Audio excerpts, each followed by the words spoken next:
ఆచి చికెన్ మసాలా. కాకినాడ జిల్లా సామర్లకోట మండలం వేట్లపాలెం బాణసంచా తయారీకి దేశవ్యాప్తంగా గుర్తింపు ఉంది. వివాహాలు శుభకార్యాలతో పాటు శుభకార్యాలకు ఇక్కడి బాణసంచానే ఎక్కువగా పేల్చుతారు. ఇక అమ్మవారి జాతరలు, రాజకీయ నేతల ఊరేగింపులు, ఏ కార్యక్రమం జరిగినా వేట్లపాలెం బాణసంచా ఉండాల్సిందే. అదే అక్కడ కార్మికుల ప్రాణాలు తీసిందా? అసలు అక్కడ ఏం జరిగింది? తయారీ కేంద్రం నిర్వాహకులు ఏం చేస్తున్నారు? అధికారులు రెగ్యులర్ తనిఖీలు ఎందుకు చేయడం లేదు? కాకినాడ జిల్లా వేట్లపాలెం నుంచి పెద్దపూడి వెళ్లే రోడ్డులో పంట పొలాల మధ్య ఓ ప్రాంగణంలో షెడ్లు వేసి బాణసంచా తయారు చేస్తున్నారు. ఒక అమ్మవారి జాతరతో పాటు పలు వివాహాలకు ఇక్కడ తయారైన బాణసంచా పంపుతుండగా లోడింగ్ సమయంలో తేడా జరిగి మంటలు వ్యాపించాయని ప్రత్యక్ష సాక్షులు చెప్పారు.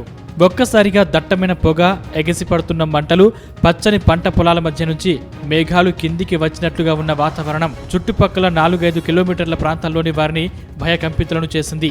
బాంబు పేలిందా? ఎవరైనా బాంబులు వేశారా అంటూ భయపడ్డారు. కొన్ని చోట్ల భవనాలు కూడా దెబ్బతిన్నాయని చెప్తున్నారు.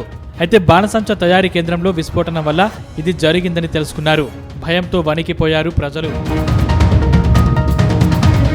ఈ ప్రమాదంలో దాదాపు 22 మందికి పైగా మృతి చెందారు. అయితే ఈ తయారీ కేంద్రం నిర్వాహకులు గతంలో కూడా ప్రమాదాలకు కారకులయ్యారని ఆరోపణలు ఉన్నాయి. ఇంత పెద్ద ఎత్తున బాణసంచా తయారు చేస్తుంటే అధికారులు ఎందుకు పట్టించుకోలేదని మృతుల కుటుంబాలు ప్రశ్నిస్తున్నాయి. సీఎం చంద్రబాబు అక్కడికి రాగానే సంఘటన చూసి చలించిపోయారు. కాకినాడ జీజీహెచ్లో బాధితులను చూసిన తర్వాత ఆయన కన్నీళ్లు పెట్టుకున్నారని చెప్పాలి. బయటకు వచ్చాక తన ఆగ్రహం చూపించారు. పెద్దాపురం డీఎస్పీ, పెద్దాపురం ఆర్డీఓ, కాకినాడలోని జిల్లా ఫైర్ ఆఫీసర్, జిల్లా లేబర్ ఆఫీసర్ నలుగురిని సస్పెండ్ చేశారు. ఎవరైతే నిర్లక్ష్యంగా వ్యవహరించారో వారిని ప్రాసిక్యూట్ చేయడంతో పాటు వారి ఆస్తులు కూడా సీజ్ చేస్తామని హెచ్చరించారు.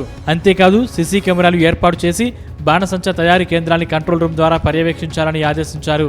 ఎక్కడ ఎలాంటి చిన్న పొరపాటు జరిగినా బాధ్యులను సస్పెండ్ చేస్తామని హెచ్చరించారు. ఇప్పటి వరకు జరిగిన ఘటనలు పరిశీలిస్తే అధికారుల నిర్లక్ష్యం స్పష్టంగా కనిపిస్తుంది. గ్రామ, మండల స్థాయి అధికారులు పట్టించుకోకపోవడం వల్ల ఇంత పెద్ద ఘటన జరిగిందని ప్రధాన ఆరోపణ. డీఎస్పీ, ఆర్డీఓ, డిఎల్ఓ, డిఎఫ్ఓ ఎక్కడో ఉంటారు. ఈ కేంద్రాలు తనిఖీ చేసి నివేదిక ఇవ్వాల్సింది మండల స్థాయి అధికారులే. కానీ వారి ఉద్యోగాలు భద్రంగా ఉన్నాయి. పర్యవేక్షణ లోపం పేరిట 4 అధికారులను సస్పెండ్ చేశారు.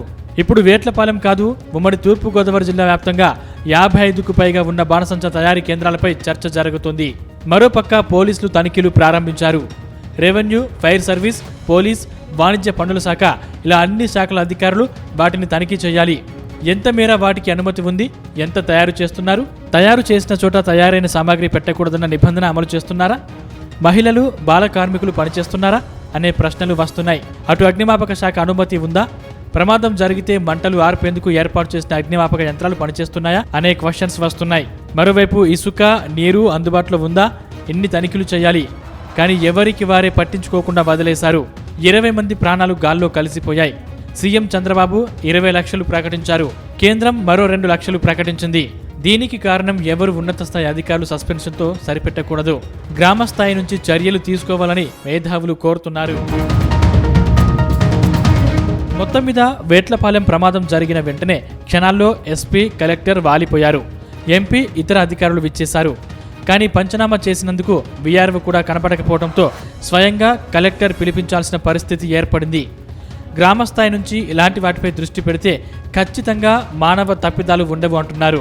వేట్లపాలెం సంఘటన నేపథ్యంలో అధికారులు ఎలా వ్యవహరిస్తారు, ఇక ముందు ఎలాంటి చర్యలు ఉంటాయి, సస్పెండ్ అయిన అధికారుల పరిస్థితి ఏమిటి అన్న చర్చ జరుగుతుంది. అయితే ఇలాంటి ఘటనలు మరోసారి జరగకుండా ప్రభుత్వం గట్టి చర్యలు తీసుకోవాలన్న డిమాండ్ అయితే గట్టిగానే వినిపిస్తోంది.